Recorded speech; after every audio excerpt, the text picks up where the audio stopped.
मेरा जन्म 14/12/1945 में पंजाब में हुआ और मेरी सारी बचपन की पढ़ाई और डॉक्टरी पंजाब से हुई। फिर हमने किसी वजह से पंजाब में सिक्स स्टेट खालिस्तान बनने की वजह से हमें यूपी आना पड़ा। फिर मैंने अपनी प्रैक्टिस वहाँ थे 1970 में शुरू की और 2020 तक मैंने प्रैक्टिस की। कोविड के टाइम मैंने अपनी प्रैक्टिस बंद कर दी थी क्योंकि मेरी मिसेज की भी तबीयत ठीक नहीं रहती थी, इसलिए मैं घर पे ही उनकी सेवा में लगा रहता था। और इस बीच में जब मैं प्रैक्टिस करता था, मेरे पास सभी ज्ञानी लोग जैसे पंडित, पादरी, मौलवी और ग्रंथी लोग आते थे। मैंने उनसे कई बार ये प्रभु के बारे में बातचीत कही, ईश्वर नरक क्या है और मृत्यु के बाद आदमी कहाँ जाता है और क्या निकलता है, पाप पुण्य नरक, ये सारी बातें मैंने उनसे पूछी। उन्होंने यही कहा कि सिर्फ आदमी के अंदर से आत्मा निकलती है जो कि प्रभु के में विलीन हो जाती है। फिर आगे का रहस्य परमात्मा ही जानता है। आत्मा क्योंकि अमर है, ये मरती नहीं, ये परमात्मा के अंदर विलीन हो जाती है। फिर मैंने उनसे और भी कई बार लाइफ आगे की ज़िंदगी के बारे में पूछा। उन्होंने यही उत्तर दिया कि परमात्मा ही जानता है। फिर कुछ साल पहले मेरी बेटी भावना ने मेरे को प्रभु यीशु के बारे में समझाया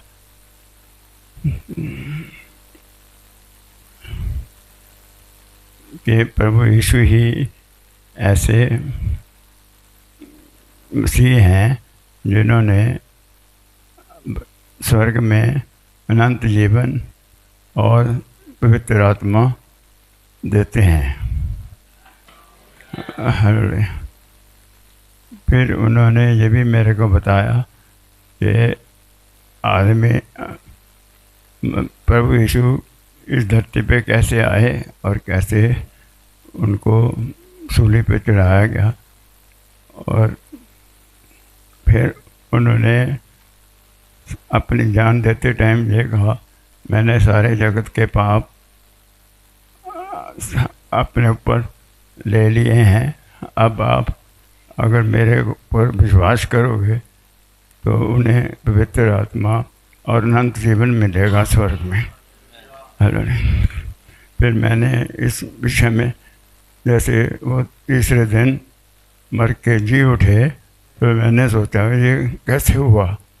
वो कहते प्रभु तीसरे दिन उठकर अपनी कब्र से निकल गए, अपने चेलों जो 12 चेले थे उनको दर्शन दिए और वहाँ ये जो कलीसिया लोग उनको मानते थे उनको दर्शन दे के स्वर्ग में चले गए।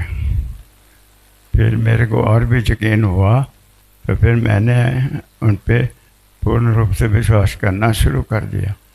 फिर मैं अपने वहाँ पे जब मैं सहारनपुर में था तो मैं मन में तो धारण कर लिया था कि और उनको पूर्ण विश्वास करके आगे का जीवन शुरू किया। पहले मैं मूर्ति पूजा, पक्षियों को दाना देना, सूर्य को जल चढ़ाना इत्यादि करा करता था, मगर मेरी बेटी ने बताया पापा इनसे कुछ नहीं होता, आप मेरी बात मानो, आप प्रभु यीशु को ग्रहण करो। तो मैंने ये सब कुछ समझकर उसकी, जैसे उसने मेरे को समझाया कि सर्वशक्तिमान परमात्मा प्रभु यीशु हैं जो कि आगे का जीवन उनके हाथ में है और वो ही स्वर्ग में अनंत जीवन और पवित्र आत्मा देते हैं। फिर मैंने पूर्ण रूप से ये विश्वास करके प्रार्थना शुरू कर दी और मूर्ति पूजा वगैरह मैंने छोड़ दी।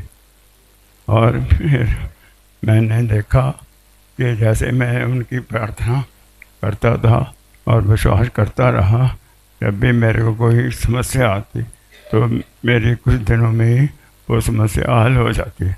इससे मेरा विश्वास और भी बढ़ा। मगर मैं ये नहीं समझ पाया कि कि ये कैसे हो जाता है। मेरे बेटे ने बताया कि ये सब प्रभु सर्वशक्तिमान है, जो कि वो सब कुछ कर सकता है।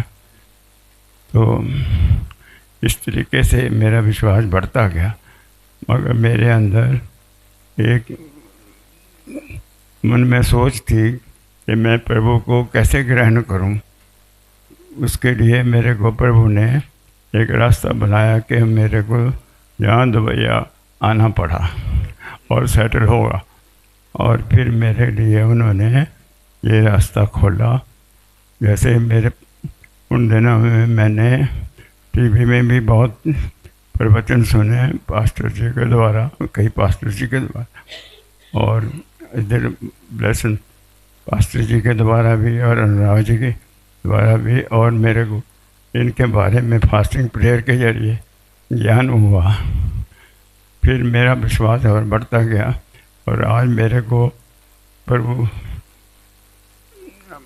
ब्लेसन पास्टर ब्लेसन जी ने मेरे को आज बपतिस्मा दे के मेरी इच्छा पूरी कर दी, जिससे कि मैं पूर्ण रूप से अब ये स्वर्ग में अनंत जीवन पाने के लिए दाखिल हो गया।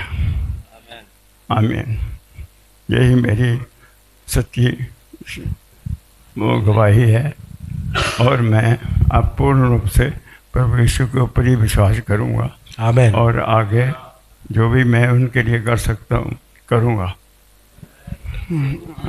मैं सब जो क्रिश्चियन के बहन और ब्रदर्स हैं उनका शुक्रिया और पास्ट ब्लेसन जी का तहे दिल से शुक्रिया करता हूँ कि उन्होंने प्रभु यीशु के आगे प्रार्थना करी मेरे लिए और मेरा रास्ता खोला। मैं सब के अपनी तरफ से सभी क्रिश्चियनों, ब्रदर सिस्टर और पास्टर ब्लेसन जी और अनुराग जी और मेरी बेटी भावना का बहुत बहुत शुक्रिया करता हूँ। आमीन। आमीन।